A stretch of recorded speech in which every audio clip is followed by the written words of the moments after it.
انسان کا وجود تین منزلہ عمارت کی طرح ہے۔ ایک حصہ انسان کے اندر جسم ہے۔ جسم کی صحت کے لیے، جسم کی تسکین کے لیے انسان جسم کو اچھی خوراک دے، اچھی طرح ورزش کرے، اچھی ایکسرسائز سے انسان کا جسم فٹ فاٹ رہتا ہے، انسان کی صحت اچھی رہتی ہے۔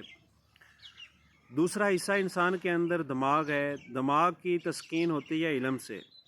انسان علم حاصل کرے، صاحب علم لوگوں کی مجلس میں بیٹھے، اپنے دماغ کو نت نئے علمی افکار سے روشناس کرائے، تو دماغ کی تسکین علم سے ہوتی ہے۔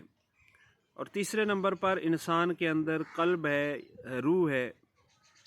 انسان کا یہ جو تیسرا حصہ ہے، یہ خاص الخاص اللہ تعالیٰ کے لیے ہے۔ انسان کے اس حصے کی تسکین اللہ تعالیٰ کی بندگی سے ہوتی ہے، اللہ تعالیٰ کی اطاعت سے ہوتی ہے۔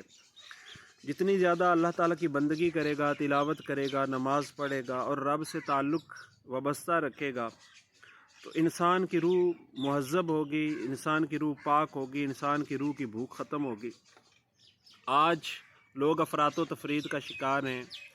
جسم کی غذا کے لیے تو نت نئے ہوٹل، ریسٹورنٹ اور پتہ نہیں کتنے کھانے کھابے کے مراکز ہیں، اور انسان نے اپنے آپ کو محض جسم کا اور جسمانی خواہشات کا تکمیل کا ایک ذریعہ بنا لیا، اور اپنی دن رات کی بھاگ دوڑ کوشش صرف جسمانی تقاضوں اور جسم کو تسکین دینے کے لیے رہ گئی ہے۔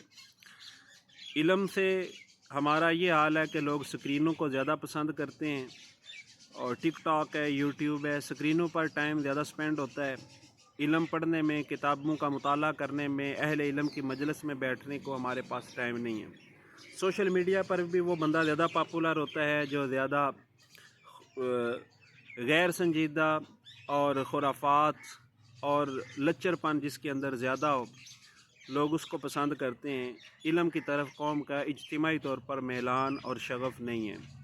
اور رہ گئی عبادت، تو عبادت سے تو من حیث القوم ہم اجتماعی طور پر کرنی کترا رہے ہیں، اللہ تعالیٰ سے دور ہیں۔